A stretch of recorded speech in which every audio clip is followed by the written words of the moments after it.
Assalamualaikum warahmatullahi wabarakatuh. Perkenalkan, nama saya Laili Hirunisa dari kelas 3B AID dengan NIM 214110402323. Di sini saya akan menjawab soal UAS mata kuliah sumber belajar PAI berbasis multimedia.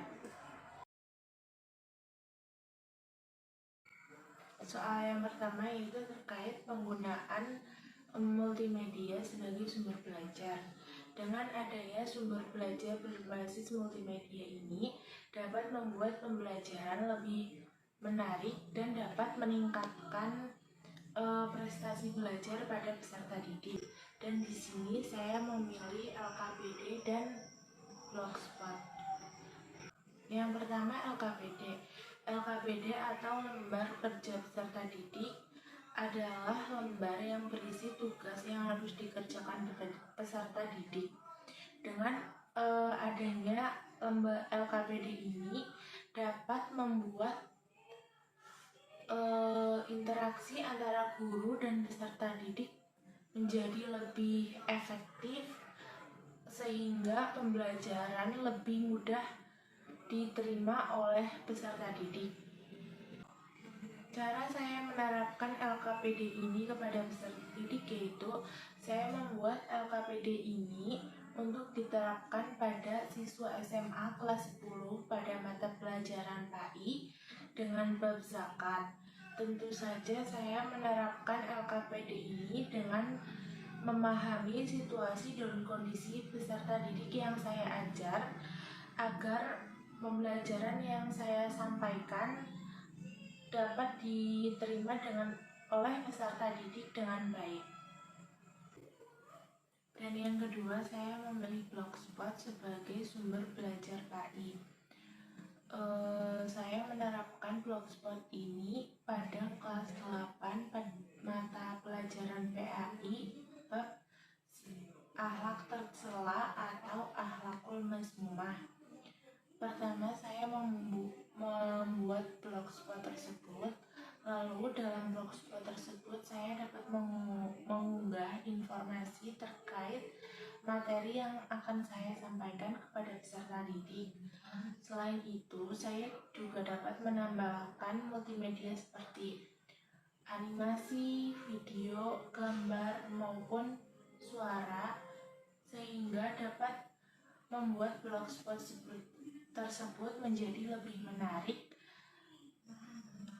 dan lebih mudah dipahami oleh peserta didik.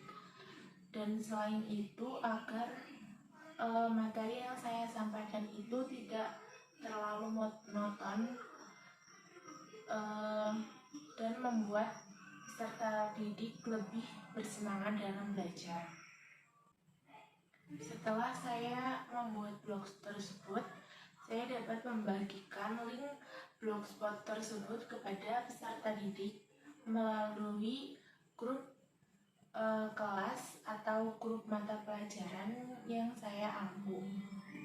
Lalu peserta didik dapat membuka blog tersebut kapan saja atau saat pembelajaran akan dilakukan untuk mempelajari materi yang telah saya unggah di blog tersebut. Soal yang kedua yaitu membuat flowchart multimedia interaktif. Dan saya memilih mata pelajaran fikih tentang tata cara wudhu.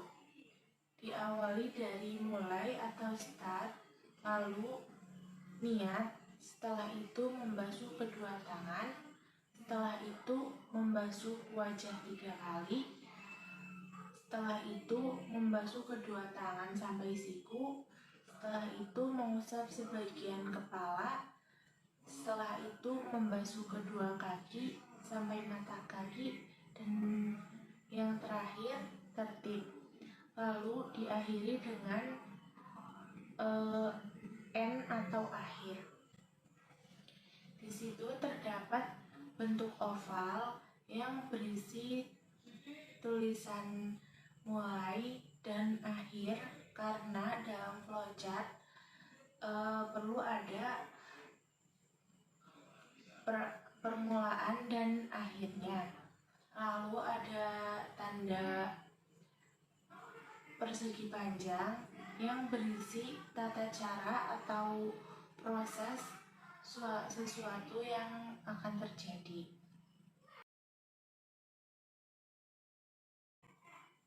Soal yang ketiga yaitu 3 aplikasi Android yang dapat digunakan sebagai sumber belajar WAI.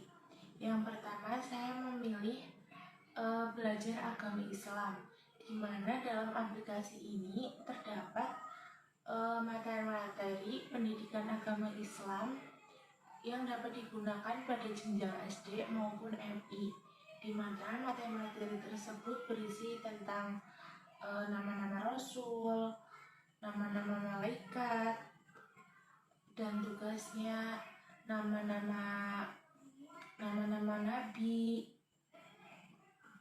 sifat wajib Rasul, sifat wajib Allah, dan lain sebagainya. Kelebihan dari aplikasi ini yaitu terdapat kuis dan pertanyaan yang dapat dijadikan tolak ukur atau pemahaman siswa terhadap materi yang telah dipelajari di aplikasi tersebut. Lalu kelemahan dari aplikasi ini yaitu sering munculnya iklan pada saat pengerjaan kuis yang dapat mengganggu konsentrasi siswa dalam mengerjakan kuis tersebut. Dan tata cara penggunaan aplikasi ini pun sangat mudah. Yang pertama, kita dapat mendownload aplikasi belajar agama Islam ini di Play Store. Setelah itu, atau setelah aplikasi terpasang di handphone, kita dapat membuka aplikasinya dan bisa langsung melihat materi maupun mengerjakan kuis setelah kita mempelajari materi tersebut. Aplikasi kedua yang dapat dijadikan sebagai sumber belajar PAI yaitu YouTube. Dengan adanya YouTube ini, peserta didik dapat mempelajari suatu materi dengan lebih cepat daripada ia membaca buku pelajaran. Kelebihan dari aplikasi YouTube ini yaitu biasanya video pada YouTube dibuat semenarik mungkin dengan menampilkan video, audio, foto maupun animasi yang dapat membuat peserta didik menjadi lebih tertarik dalam mempelajari materi dan juga tidak membuat peserta didik tersebut bosan. Sedangkan kekurangan dari aplikasi YouTube ini yaitu dapat mengganggu konsentrasi belajar peserta didik dalam mempelajari materi yang ada pada YouTube tersebut. Dan aplikasi yang ketiga yang dapat dijadikan sebagai sumber belajar PAI ini yaitu Al-Quran Digital. Al-Quran Digital adalah sebuah aplikasi yang memuat Al-Quran di gadget. Di dalam Al-Quran Digital ini terdapat 30 juz Al-Quran beserta terjemahannya dalam bentuk digital. Kelebihan dari Al-Quran Digital ini yaitu mempermudah siswa dalam mencari atau ingin membaca terjemahan maupun mencari ayat, arti perkata dari sebuah surat maupun ayat Al-Quran tanpa membawa Al-Quran yang cetak. Jadi dapat jika siswa sudah membawa HP tersebut, ia dapat membukanya di HP yang ia bawa. Sedangkan kekurangannya yaitu validitas Al-Quran Digital terkadang diragukan karena validitas Al-Quran cetak lebih terjamin. Sekian jawaban UAS yang dapat saya sampaikan. Apabila ada kesalahan, saya mohon maaf. Wassalamualaikum warahmatullahi wabarakatuh.